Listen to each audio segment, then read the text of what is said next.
হয় স্যাৰ, আমাৰ উজনপাটলা গাঁৱৰ দীনেশচন্দ্ৰ ৰায়ৰ ঘৰত দুটা গৰু ইতিমধ্যে জলিল শেখে চোৰ কৰিছে আৰু ইতিমধ্যে জলিল শেখ যেজন মানুহ তেখেতে গৰু কাটাৰ ব্যৱসায় কৰে।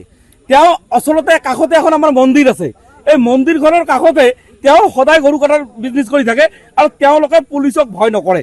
কাৰণ এইকাৰণে নকৰে, তাৰ নামত ইতিমধ্যে আমি গম পোৱা মতে নাহিলে তাৰ 20 বা 30টামান FIR তাৰ লগত আছে, তেওঁৰ নামত কেছ আছে। ইতিমধ্যে এই কয় কোৰ্ট কাছাৰী একো নাই।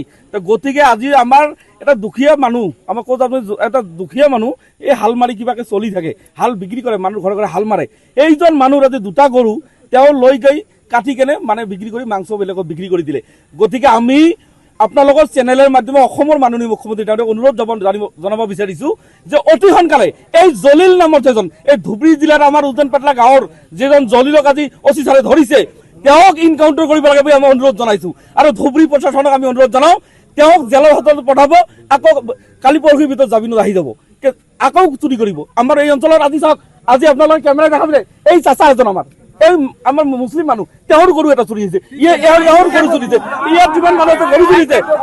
মই অনুৰোধ জনাইছো অসম চৰকাৰৰ অসমৰ মাননীয় মুখ্যমন্ত্ৰী ডাঙৰীয়াৰ ওচৰত কৰজোৰে অনুৰোধ জনাইছো এই জলিলক ইনকাউণ্টাৰ কৰিব লাগে।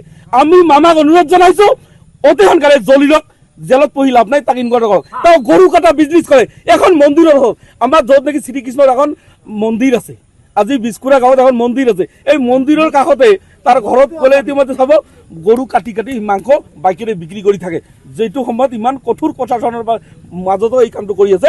গতিকে আমি আপোনালোকৰ চেনেলৰ মাধ্যমে অনুৰোধ জনাইছো, ধুবুৰী আৰক্ষী বিভাগক অনুৰোধ জনাইছো যাতে অতি সোনকালে জলিলক ইনকাউণ্টাৰ লাগে।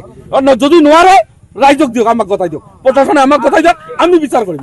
যদি নোৱাৰে আমাক দিয়ক, আমি জলিলক আমাক লাগে, ইনকাউণ্টাৰ লাগে জলিলক। জলিলক জেল পঠাব আমি বিচৰা নাই, আমাক জলিলক প্ৰশাসন বিভাগে আমাক দিয়ক। যদি তেওঁ নোৱাৰে, যদি প্ৰশাসনে তেওঁক জেল পঠাব, জামিন আহিব। গতিকে তাক ইনকাউণ্টাৰ কৰক, আৰু নহ'লে তাক আমাৰ ৰাইজক গতাই দিয়ক, আমি তাৰ বিচাৰ কৰিম। আৰু তাৰ যে ঘৰ আছে এই মন্দিৰৰ কাৰণে তাত বুলডোজাৰ লগাই ভাঙি দিব লাগে। আমাৰ এটা সমাজ ধ্বংস কৰি আছে, গতিকে আমি অনুৰোধ জনাইছো। যিকোনো খবৰৰ বাবে যোগাযোগ কৰক আমাৰ এই নম্বৰত 9181 307 2221।